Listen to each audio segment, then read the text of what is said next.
we in the public can often get, or the investing public can often get, a mood marker from some of the things that are going on in the banking sector. Some of them, of course, particularly pertinent to this time of year, is how big bankers' bonuses are and what kind of flow of talent you're seeing. Can you give us any insight on what you're seeing in terms of talent flow and bonuses this year, to give us a sort of a pulse check on what things might look like for the markets next year? Mandy, it's a great question. I'm not going to lie to you. Everybody on the trading floors wants to know the answer to that. It's a bit too early to tell. As I think Jane had mentioned in the conference last week, the end of the year can always have many surprises, so we were even hesitant to provide too much guidance around earnings.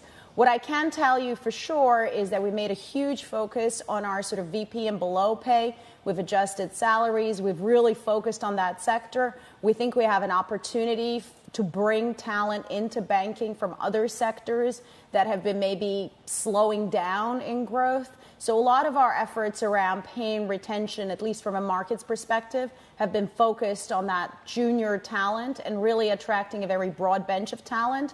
As a woman in the trading floor, I'm particularly excited about the women in trading programs that we have to ensure that, frankly, there is a breadth of experience and diversity on those benches. This is really where we're spending a tremendous amount of time making sure that we attract and retain the best. Julia, can I just pick up on that? And why do you think this region is not really cutting it and is behind in terms of, on the corporate side, diversity, equity and inclusion?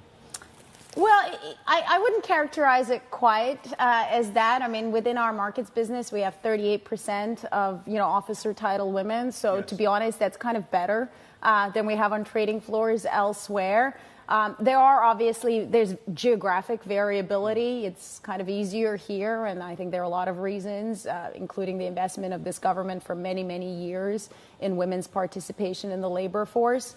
But I do feel that, there's a lot of other attractive employment options. So when I speak to women who are graduating from universities, a lot of them like pharmaceuticals, they like biotech. So even women or with technical skills seem to be somewhat put off by the banking sector. And I think we need to just be a lot better at telling that story.